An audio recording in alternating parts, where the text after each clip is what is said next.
Good afternoon, Crystal at the Rain Dance Ranch. It is the car show down in Williams, Arizona today. And I am halfway between Williams and the Grand Canyon, living in a pinyon juniper forest. And this is what it looks like all around. I love it. It's so beautiful and the weather is so wonderful here. Okay, so I bought some plants. These are them. And I have other plants that I've collected. Some within the last couple weeks and some like 8-9 months ago or longer.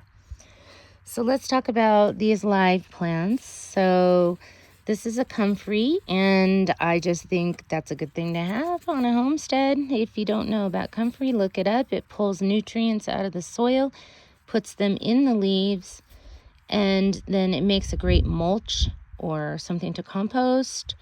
And they're healing, like if you break a bone or sprain yourself. I'm going to try this on my wrist. Now, I had done a lot of studying about comfrey. I discovered it around 2018. And I believe there's a certain type that's more sort of like medicinal than another type. And I don't know what this type is. I should have asked. I didn't think. I was just like, comfrey, but it's still good for the garden, either way. And it probably still does have healing factor. You would want to make a poultice with it or something like that, and you would just put it on top of a wound area. I don't think you ingest it, or you don't put it on a cut, but maybe, I don't know. It's been a while, but that's my understanding of how you would use it. It's like, oh, you want to put it on as a poultice. But definitely do some research about comfrey, or if you know some more about comfrey than me, you can tell me what is going on. Okay, or maybe you have a video. Leave a link down below. So this is apple mint. So I know I'd seen this before. And last night, I think it was on You Can't Eat the Grass. And I was watching one of the videos from a few years back. And Serena was talking about this plant, and she loved the way it smells. It does smell good, but it's not apple-y to me. But it's more spearmint than anything. So I don't know. But they said it was apple. And this here is, what do you call them? Daylily. And I said, what type is it? And because there's a certain type that has, is known for having larger tubers, and those are good for eating. But they're all good for eating from what I understand. It's just that the bigger ones are slightly better just because they're slightly bigger and they're not that big in the first place. But apparently they taste like potatoes, and whatever you do with the potato, you can do with these tubers. And these things multiply like crazy. And I'm like, let me try that. And you can just leave them in the ground and allow them to constantly produce tubers. So I did buy another one, but I set it out somewhere, and so I did get 2 of these. And then I had like a bare root one, and I don't know where that is, but hopefully I can find that and bring that out too. And the one that I have is a bare root, which I can't remember the variety name. That one is supposed to be one that has the good roots to eat in terms of, because they're bigger. So I'm really hoping that one takes, once I find it and plant it. This is garlic chives. And I'm like, yeah, let's just get those now. And those can just start multiplying too. And of course, this mint will multiply. All of these are multipliers and just have a lot of benefits. And I like, there's something redeeming about all of them in many, many ways. And then I also, which I'm not showing because I'm not planting it right now, have I purchased along with these a Colorado blue spruce. So I have no idea where that's going to go, but that's not getting planted today. These are not getting planted today, but these are high on the priority list along with my trees. Because I also bought an aspen recently, but not today. That was like 2 or 3 weeks ago. But those are going to be high on the priority list with these peonies. So these are the Sarah Bernhardts. I got 6 of them. I'm just going to get them in the ground. And they're going to do whatever they're going to do. But I got to start somewhere. And I am planning on buying a lot of allium and peonies for the fall. Now, I'm also today hoping to get these strawberries planted. I mean, strawberries, need I say more? They're like bare root. And then I have these old gladiolas that are about probably 10 or 12 months old. I think I bought them about a year ago when I was in California. And I did plant some recently, and they're popping. Or at least some of the gladiolas I planted is popping. But I think those are... I might have had some white ones, and the ones that are popping could be the white ones, and maybe not those. But I think those are in one area that I had planted when it was colder, which they are not supposed to like, those gladiolas. Okay, so I also have these hostas. This one is new. I just bought it within the last couple weeks. And this one I bought like 8 or 9 months ago. And I'm going to put at least one under the woodpecker tree. And if I can get at least one of those done, I'll probably do the new one. I don't know. I just really don't know what I'm going to do. I'll figure it out when I get out there. So then I've got liatris. I just bought a bunch of liatris and planted it already along the sunflower line of sunflowers that I have growing. So that once the sunflowers are cut back, these will start coming in. And, but the ones that I planted are all purple. And this one is purple and white, obviously. So I think I'm going to plant these in a completely different location. And then later, at the end of the year, I might separate the white out, or I might just like it the way it is, and there they are. I don't know. I'll make that decision later, but I just kind of want to keep them separate right now. Plus, I don't really have that much space over there, although there's only 8 of them.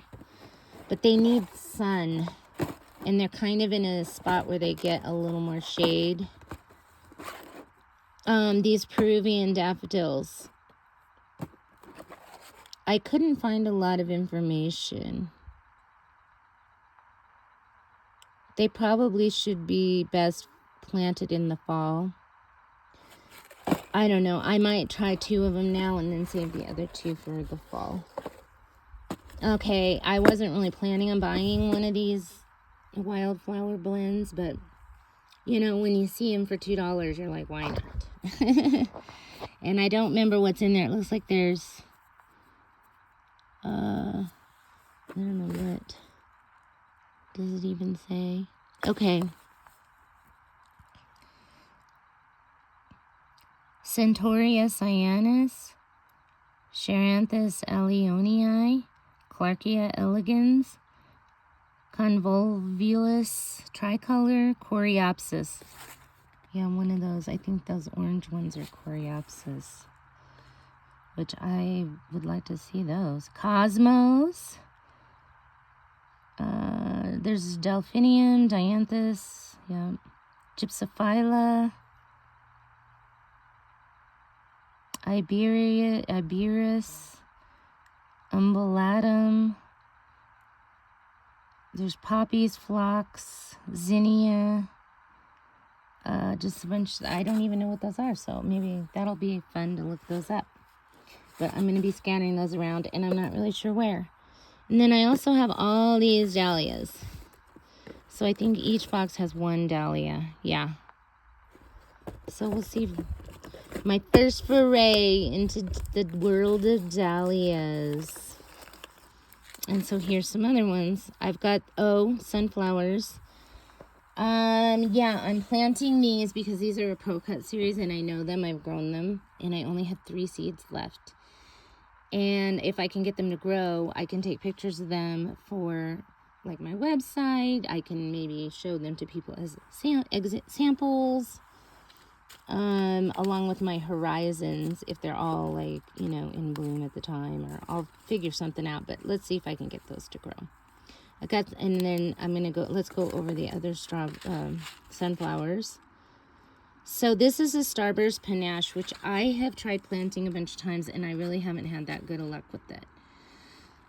So I did plant some when it was cold, and they didn't do as good as the Horizon. At least I'm pretty sure that's how it went.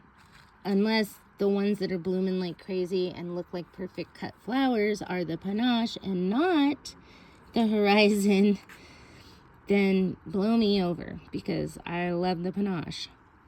And unfortunately, it doesn't show a picture of what the Panache sunflower looks like. But obviously, these are from Sunflower Selections. If you're getting into growing sunflowers, it's just the place to go. So here are the Pro Cut Horizons. And those are the ones that I think are growing really nicely. So I need to do another succession of those, and I want to just start kind of succession growing them like every week moving forward, so I can have a bunch of sunflowers. Whenever those start blooming, then maybe I'll be able to do like a 6 to 8 week run of sunflowers, and I can sell them every week. That's my goal. And then these are a bunch of cantaloupe seeds that are 20 years old, and I grew them when they were 15 years old, so why not? Let's just try those again. But I also have this other melon that I'm going to try, just, you know, like, hey, that looks different. Let's try that. And those aren't exactly new either, but they're like maybe 5 years old. Okay, these are new Cosmos. I mean, just look at how pretty those are. 2 for $1. It's not like there's a ton in there, but how many do you need? And these zinnias, I planted like the regular zinnias that you get like at Home Depot or the hardware store or the dollar store or whatever. Which I've heard are not really all that great for cut flowers. I mean, I might get a few out. But, and I don't know if these make good cut flowers, but I just think they're so neat. And, so I bought them. Cactus Flower Zinnia. So we'll see how those do. And, oh yeah, millet from Gardener's Workshop for the cut flowers. But if this kind of millet is also the kind that is good for eating, that's a bonus. I got to try this Love in a Mist. This is sort of like a magenta one, and then this is more of a blue one that I got from Gardener's Workshop. And then I got these Silvery Rose straw flowers. So let's see if I can get all this stuff planted. Did I mention the yeah, I did bring up the peonies. Oh, I can't wait to buy peonies and plant them this fall. So I think I'm going to make this a peony field out there in that fenced area. Just saying. Okay. Crystal from the Rain Dance Ranch. When it rains, go out and dance. And hey, leave a link to your video of what you're planting. Like if you're having like a planting week or a planting day and you have all of your stuff collected, I want to see it, and other people might be interested in it too. So leave a link to your YouTube channel showing off the things that you are in the process of planting here in June of 2025, or when you do it, just state when your planting time is. Like maybe you decide, hey, I just made a video about that and it's October, and just leave a link and say, hey, this is from October in my zone. state your zone, possibly your state, or anything that you think is pertinent that somebody should know about your zone. Because when I watch people, like, I'm like a little more interested to hear what people in my zone or in a climate like mine have to say and are dealing with. So it's not that I don't ever, I mean, I watch such an array of content about gardening on YouTube that, you know, I just want to know what people's experiences are. You know, the more you know, you know, you know, you know, you know. And I think that there's not enough people growing in an area like mine that is technically high desert, hot, dry, clay, sometimes rocky. There's like under most of the area here, there's only like a 4-foot depth, and then there's like a hard pan for like a long ways all around us, this region. Or that's how this region got to have this type of vegetation and all this stuff, I guess. But I got to tell you, there is a wide variety of plants growing here, but a lot of them, like right now, the spring flowers, they're not super prolific. But I definitely want to encourage a bunch of these stuff that seems to be popping up here all on its own, like the globe mallow. It's the apricot mallow. That's not gonna zoom in very well. Let's see. This one's probably not either. I really need to get a better camera. There we go. Yeah, it's not the best pixeled, but that is apricot mallow, and that has always been one of my favorite wildflowers. It's just so, like, I just love it every time I look at it. And it flowers for a long time. I love it. Anyways, and I was planning on buying seeds and seeing, that was one of my first thoughts. I need to get some of that globe mallow to try. But it just grows here, like, no problem. I've never seen it so much anywhere. It grows in Phoenix, but not like up here. Please excuse the mess. That is actual garbage that I need to transport out. And that came from my garden, and I just had too much stuff blocking my way to put it somewhere.